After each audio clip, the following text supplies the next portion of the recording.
Yang ketiga, Saudara Isa dari Andalas. Saudara Isa tahu artinya Omnibus Law itu tahu enggak, saudara? Tahu? Coba sini. Apa Omnibus Law itu apa? Coba. Kalau tahu, saya jawab. Jangan-jangan saudara enggak tahu Omnibus Law. Apa Omnibus Law? Ya, izin Pak. Kita ada kajian ya. Jadi rasa memang kita bisa berdasarkan kajian juga. Enggak jawab dulu Omnibus Law apa? Saya jawab ya Pak. Enggak tahu. Ya udah, saudara enggak tahu, duduk. Saya jawab sekarang. Pertanyaannya saya jawab. Saudara enggak ngerti Omnibus Law. Duduk. Enggak apa-apa, bagus. Saudara enggak harus tahu karena saudara mahasiswa Fakultas Pertanian. Enggak harus tahu. Cuma saya ingin ngetes dulu kalau mau diskusi tahu artinya. Yang kedua, yang ngajukan undang-undang Omnibus Law Cipta Kerja itu bukan Menko Polhukam, Menko Perekonomian. Menko Polhukam tidak pernah ngajukan undang-undang Omnibus Law. Itu Menko Perekonomian. Tapi begini, itu bagus saudara. Kritis dan sensitif terhadap kehidupan masyarakat. Salut saudara Isa dari Fakultas Pertanian Universitas Andalas. Jadi begini saudara, saya mulai dari cerita ya. Pada suatu hari Pak Jokowi itu pergi ke Tanjung Priok. Beliau marah. Kenapa? Karena proses investasi terhambat. Kenapa? Karena di situ terlalu banyak hukum yang menghambat. Dwelling time waktu itu. Waktu bongkar muat barang dari luar negeri itu perlu waktu 7 hari. Sudah datang. Kenapa 7 hari? Kata Presiden. Pak, ini diperiksa bea cukai berdasar undang-undang bea cukai 1 hari. Besok diperiksa lagi dari berdasar undang-undang narkoba. Besok diperiksa lagi oleh polisi air, katanya ada pelanggaran. Besok diperiksa lagi oleh imigrasi. Besok sampai ada 8 pemeriksaan. Apa tidak bisa disederhanakan? Panggil Pak Norman. Panggil Pak Norman Nasution ya, Darmin Nasution Pak. Ini bisa enggak nih diperpendek? Bisa Pak. Berapa hari bisa? 3 hari bisa, dari 7 hari jadi 3 hari bisa, kata Pak Norman. Datang. Sesudah itu, berapa lama kamu menyelesaikan? Seminggu bisa Pak selesai. Sampai hari ini tidak bisa. Kenapa?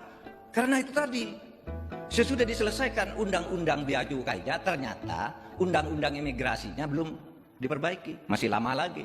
Sudah undang-undang diperbaiki imigrasi, undang-undang intelijennya masih berlaku di situ. Sehingga kalau gitu diperlukan satu aturan terhadap aturan yang banyak itu. Sehingga lahirlah Omnibus Law. Omnibus Law itu adalah satu aturan yang memuat masalah-masalah yang banyak menjadi satu undang-undang. Itu Omnibus Law. Kalau tidak ada Omnibus Law diperbaiki satu-satu. Selesai undang-undang pertahanannya, ternyata dihambat oleh undang-undang perpajakan. Selesai undang-undang perpajakan, ternyata dihambat oleh undang-undang intelijen. Selesai ininya dihambat oleh undang-undang. Selesai undang-undang karantinanya dihambat oleh undang-undang pertanian. Selesai undang-undang pertanian dihambat oleh undang-undang kelautan. Dan selesai. Kalau gitu buat satu aturan, namanya Omnibus Law. Jadi tidak ada undang-undang Omnibus Law itu, tidak ada. Yang Omnibus Law itu nama ilmu, undang-undangnya sendiri namanya Undang-Undang Cipta Kerja, bukan Undang-Undang Omnibus Law. Undang-Undang Cipta Kerja itu mekanismenya melalui Omnibus Law. Ini belum masuk ke istilahnya dulu nih, istilahnya. Paham dulu, ini banyak orang tidak paham nih Omnibus Law itu apa. Loh kok berteriak Omnibus Law belum tahu ilmunya. Omnibus Law itu artinya menyelesaikan berbagai masalah di dalam satu aturan itu Omnibus Law. Jadi kalau saudara tidak setuju, jangan Omnibus Law-nya. Undang-undang Cipta Kerja Pak, saya tidak setuju, itu benar. Kalau tidak setuju Omnibus Law berarti tidak setuju dengan ilmu. Sedang Omnibus Law itu isinya macam-macam, yang mana yang tidak Anda setuju? Ya Undang-undang Cipta Kerja itu Pak. Nah itu benar saudara. Gitu. Jadi kalau saudara nulis usul ke pemerintah nanti, kalau saudara nyebut saya tidak setuju undang-undang Omnibus Law, itu dibaca halaman pertama udah salah. Salah. Kok tidak setuju Omnibus Law? Sama tidak setuju dengan Pak, saya tidak setuju rukun Islam. Loh itu sudah jadi. Yang tidak jadi pelaksanaan rukun Islamnya tidak setuju. Boleh. Itu nama istilah ilmu. Seperti civil law. Pak, saya tidak setuju civil law. Saudara setuju, tidak setuju. Civil law jalan. Satu. Saya sekarang sedang membuat Omnibus Law. Omnibus Law kelautan. Kenapa? Karena sekarang itu orang masuk ke laut, dicegat oleh Angkatan Laut, ini melanggar undang-undang pertahanan katanya. Sudah lewat pertahanan, dicegat lagi oleh imigrasi. Mana undang imigrasinya? Dicegat lagi oleh KKP, ini melanggar undang-undang kelautan. Loh, kok semua mau nahan orang? Dibuat undang-undang Omnibus Law, satu pintu dong, buat Omnibus Law. Jadi jangan tolong ya yang mau usul Omnibus Law itu salah itu kalau tidak setuju Omnibus Law. Kalau tidak setuju Undang-Undang Cipta Kerja, betul. Kalau sudah bilang saya tidak setuju Omnibus Law, tolak. Ini konsepnya sudah salah, pahamnya sudah salah, tidak usah dibahas. Gitu. Nah kadang-kadang orang tidak kuat di tingkat konseptual ini. Ini ceritanya Omnibus Law itu begini, saya ceritain lagi. Ya. Ilmu populer. Omnibus Law itu artinya bis besar, omnibus. Pertama kali lahir istilah ini tahun 1830 di Paris. Jadi di Paris itu dulu ada banyak mobil angkutan. Ini mobil untuk ngangkut kayu, ini untuk ngangkut ikan, ini untuk ngangkut sayur, ini untuk ngangkut air. Ini untuk ngangkut besi, ini ngangkut apa gitu. Sendiri-sendiri. Lalu orang berpikir, kenapa sih kok sendiri-sendiri? Apa tidak ada satu kendaraan besar yang sekaligus bisa ngangkut air, ngangkut ikan, ngangkut kayu, ngangkut itu? Lalu muncullah, kalau gitu mari kita buat bis besar. Apa itu bis besar? Omnibus, bis besar. Di situ orang dagang kain boleh masuk, dagang ikan boleh masuk, dagang emas boleh masuk, semuanya. Pada waktu barangnya kan dibawa, boleh masuk. Nah sejak itu kemudian omnibus itu artinya bis besar, satu bis yang memuat berbagai jenis bahan yang akan dijual ke pasar. Sesudah itu istilah omnibus itu masuk ke dalam hukum di Amerika Latin. Dari Perancis masuk ke Amerika Latin. Orang Amerika Latin itu membuat satu undang-undang yang mencakup berbagai hal. Nah, ini namanya omnibus. Nah, sekarang omnibus yang sekarang itu, saudara, saya mau membuat omnibus kelautan. Ya, namanya Undang-Undang Tata Kelola Laut. Tapi bukan undang-undang omnibus, itu namanya istilah ilmunya omnibus. Undang-undang kelautannya KKP masuk sini, yang bagian perizinan, undang-undang perikanan masuk, imigrasi masuk, ini masuk, sehingga jadi satu pintu.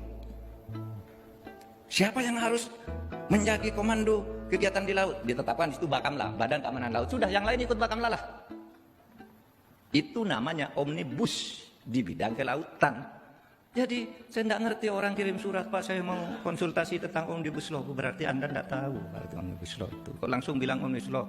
Saya mau konsultasi tentang Undang-Undang Cipta Kerja. Cipta Kerja itu mekanismenya Omnibus Law karena menyangkut banyak aturan. Saudara tidak tahu, sudah ada Undang-Undang Omnibus Law, sudah saudara tidak tahu. Apa itu? Perpajakan.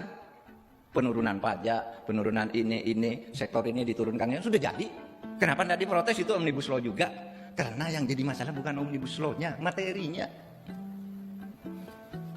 Nah saudara, saya bukan pengusul Omnibus Law tentang Cipta Kerja, tapi saya tahu ilmunya Omnibus Law.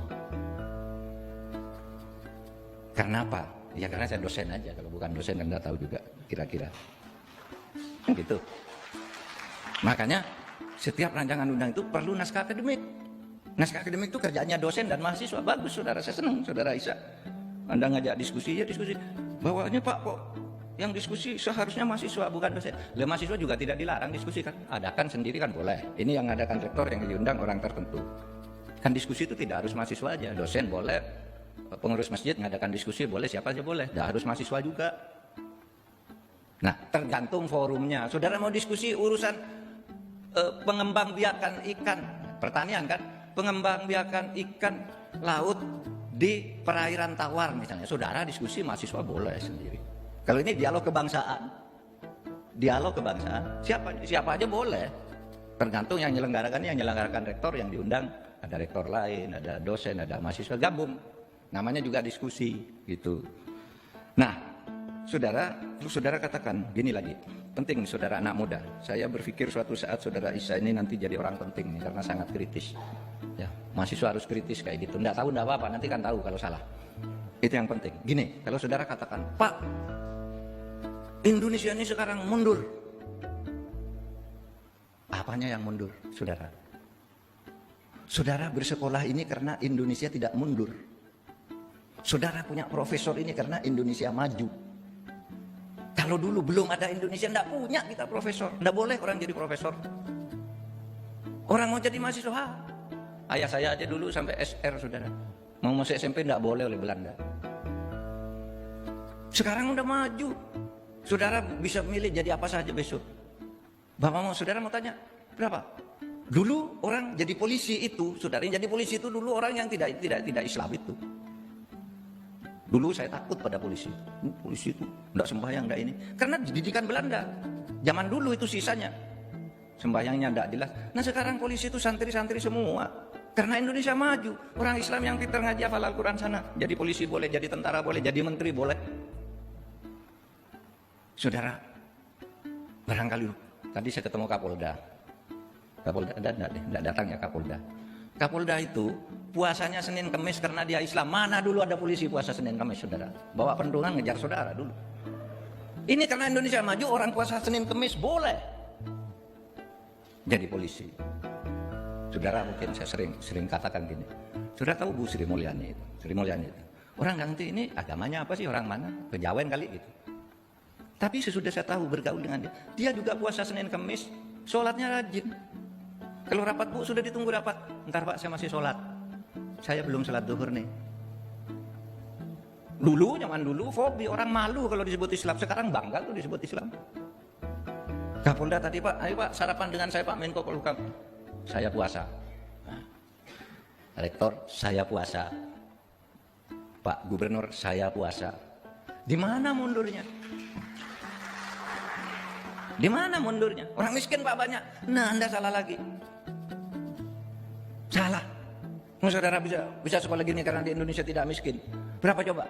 Saudara hitung, kalau Indonesia tidak ada, seluruh orang Indonesia itu 95% lebih. Saya mengatakan 99% orang Indonesia itu miskin.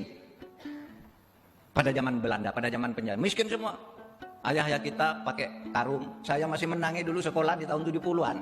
Ya, karena baru merdeka baru berapa belas tahun. Itu bajunya dijahit, sarung dijahit.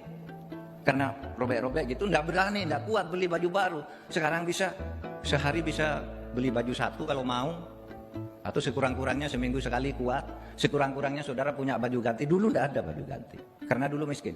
Berapa orang miskin? Dulu 90%. Pada saat Bung Karno jatuh pada tahun 66, orang miskin di Indonesia itu 56%. Berarti sudah ada orang tidak miskin berapa? 44%. Maju kan karena merdeka. Orang miskin tinggal 56%, dulunya 99%, maju kan. Lahir Orde Baru, Pak Harto jatuh tahun 98, orang miskin tinggal 18%. Catat ini, data statistik. Di mana mundurnya? Di mana mundurnya?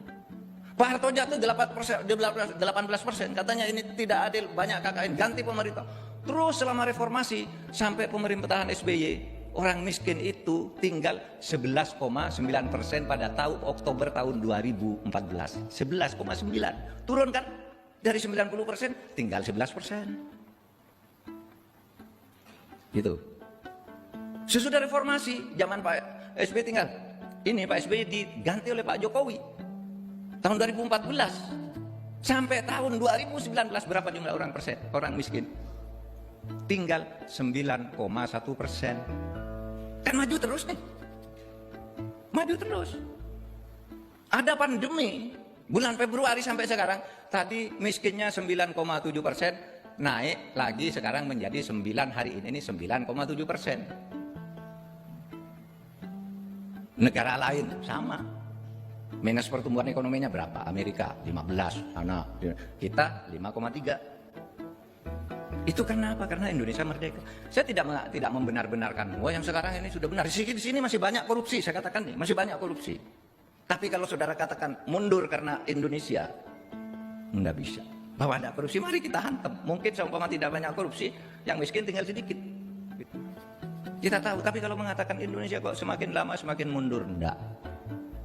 Dari ukuran apa Anda mau mengatakan sekarang aja orang dengan mudah bisa jadi mahasiswa, diberi beasiswa, diberi apa gitu. Bahwa belum semuanya, ya mari kita perbaiki. Caranya gimana?